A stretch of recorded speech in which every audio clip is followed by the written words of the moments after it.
It's just gone 2 a.m. in the morning. As you see, I prefer to do my vlogs late at night when no one to distract me, because Mum's always asking me to do things. This vlog is about Doctor Who. I'm a big Whovian. If people who know me see these vlogs, they'll know I'm a big Whovian. I'll show you my collection one day when I get round to it. For now, I am doing a blog about how I got into Doctor Who and what I thought of each Doctor when they came onto the show and when they left the show. Because what you think of a Doctor when they started the show to when they finished the show is two different things. Doctors including everything from John Hurt to Jodie Whittaker. Although John Hurt goes somewhere near the end, so I will get to that eventually.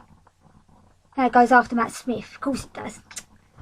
Even though in order of Doctors he would come after number 8 before number 9, but when we was introduced to him it was after number 11 started, so I will do it from that angle. Anyway, to start with, I got into Doctor Who because, as per usual, my mother always left the telly on whether she was in the room or not. And one day, I think it might have been June or July, we was having a barbecue in the garden. And she'd left the telly on and I was going backwards and forwards to give her bits and bobs to help her with the barbecue. And the telly was on. And I saw this programme and I kept watching glimpses of it. And then after a while I decided to actually continue watching it. And then that was The Empty Child. Coincidentally, being a big John Barrowman fan, it was the first ever episode I saw with him in it. Although that was the first time I ever saw John Barrowman, so there. And I thought when I first watched it, I really liked it, and there was something, I just can't put my finger on it, but there was something that was really different about the programme, and I really liked it. Really liked it. So I carried on watching it. It was near the end of the series, so I had to get the DVDs to watch the beginning of the series, because I can't remember back that far if we had the iPlayer, whether I used the iPlayer, or whether we had proper internet.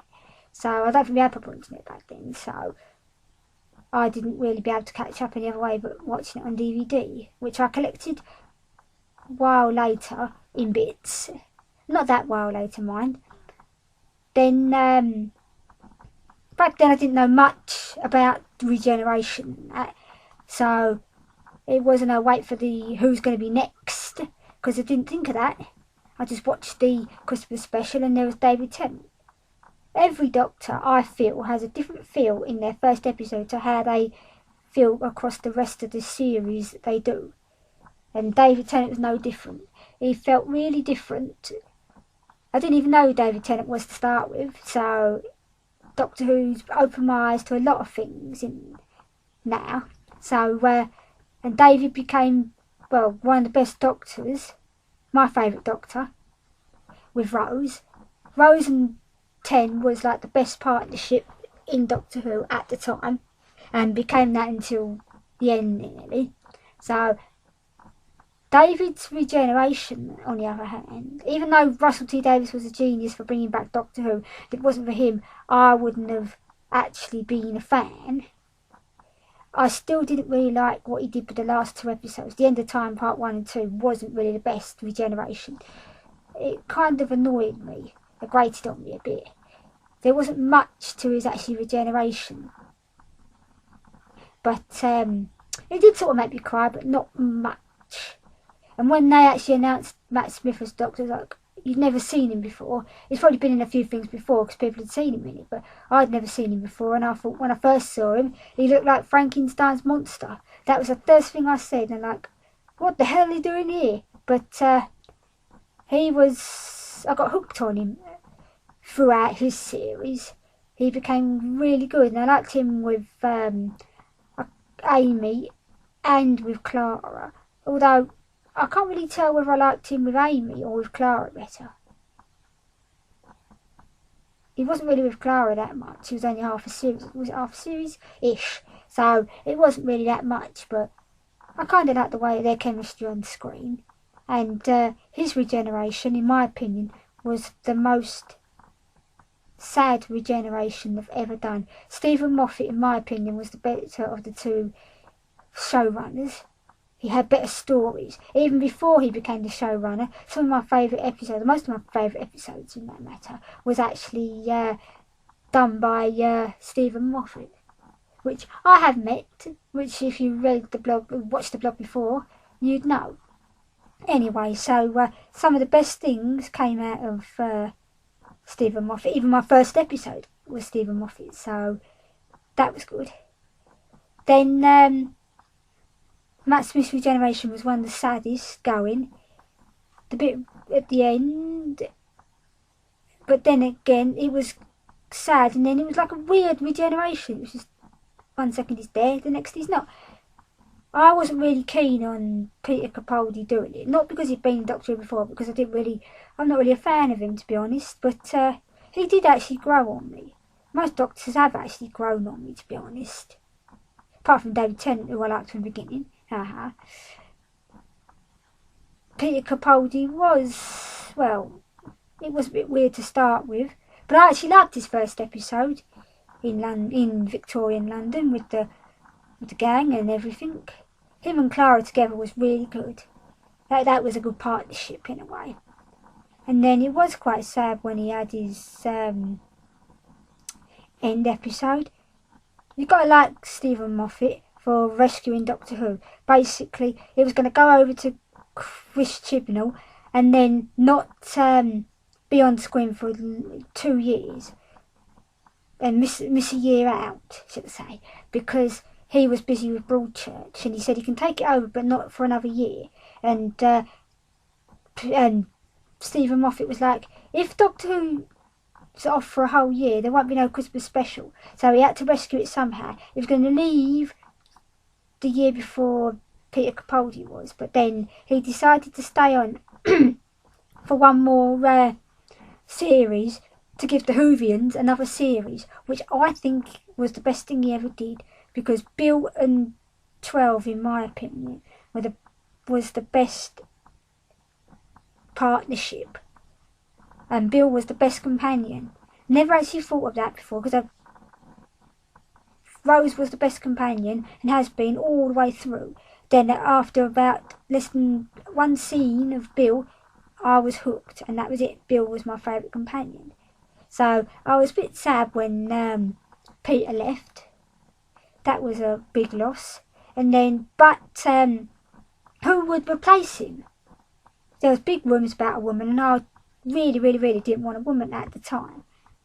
I was one of those biased people, but as we leading up to the actual announcement, I thought to myself, a woman wouldn't be too bad if it was played by Olivia Colman, or, as I said at the time, Jodie Whittaker.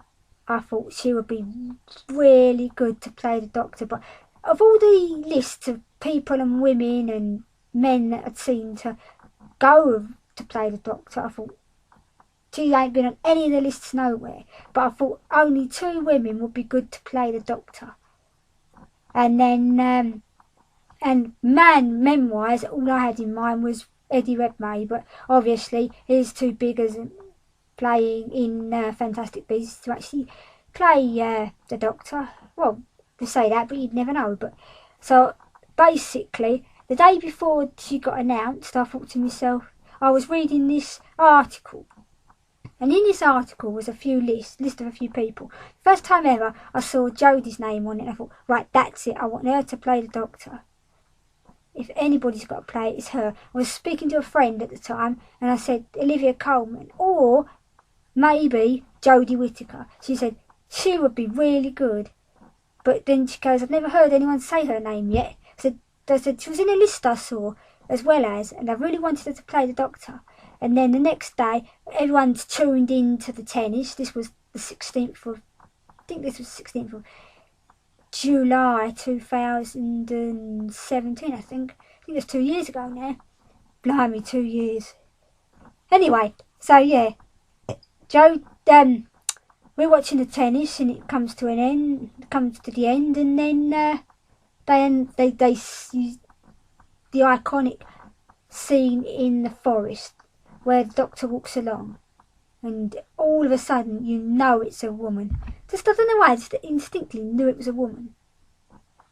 And then Jodie came out, and I'm glad nobody was in the house at the time, or it would have been a bit weird because I screamed. I was right. I don't like to say that, but more to the point, I wasn't that I was right, it was that I was really pleased it was her. There was no one better to play the doctor than her.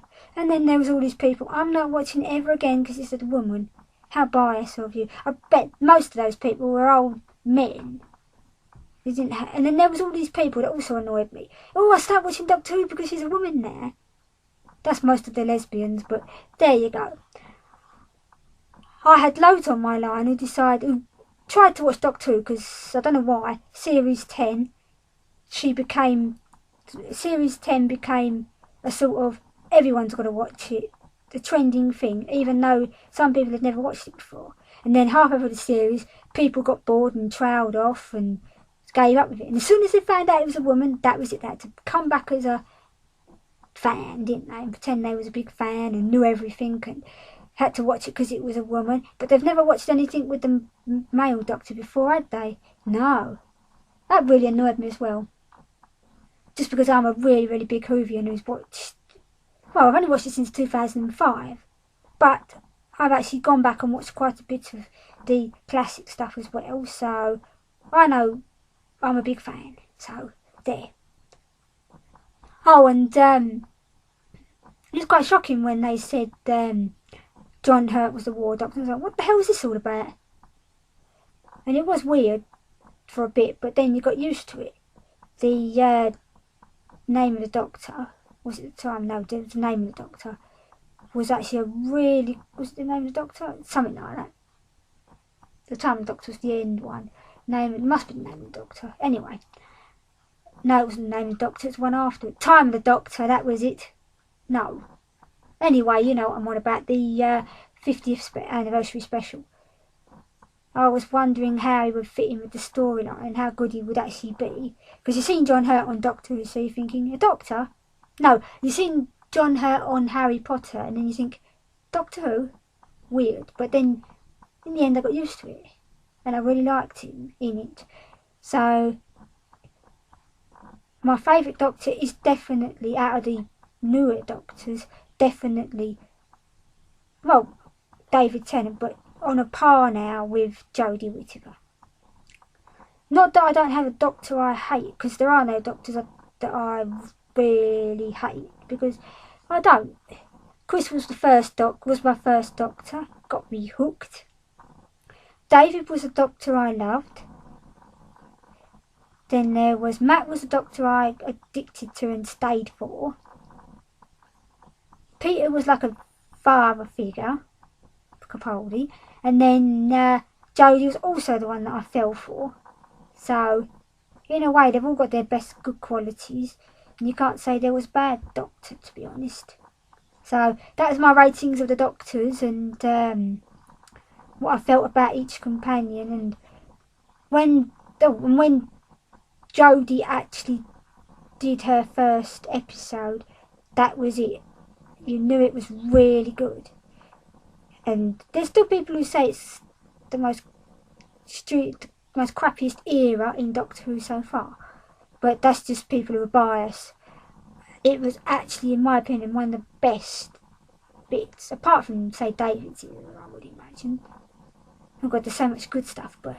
yeah, David's era was really good, but compared to what some people think about Jodie's era, I actually really, really enjoyed it and can't wait for her next one, which I think sometime next year will be the next series. That's what they say, but they're taking so long to do it. I hope there's not a year gap between every single series from now on, or we're going to get annoyed. And the fact that there's no Christmas special last year, that really annoyed me. That was probably the episode I didn't like the most of Jodie's era so far. I never liked Resolution, but I watched it several times but couldn't get into it. There's just something about it I didn't like. But I think they should really go back to Christmas specials rather than New Year's specials. it has more of a feeling.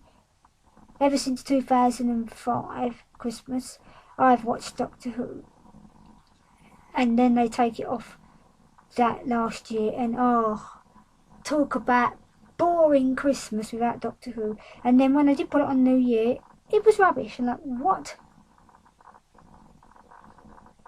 Although I did get ridiculed once for being a Doctor Who fan who actually has episodes I don't like and episodes I like, because apparently the sun shines out of Doctor Who's backside and everything they do is good and everything's lovely, but it's not. There are episodes that you like, episodes you love, and episodes that you hate.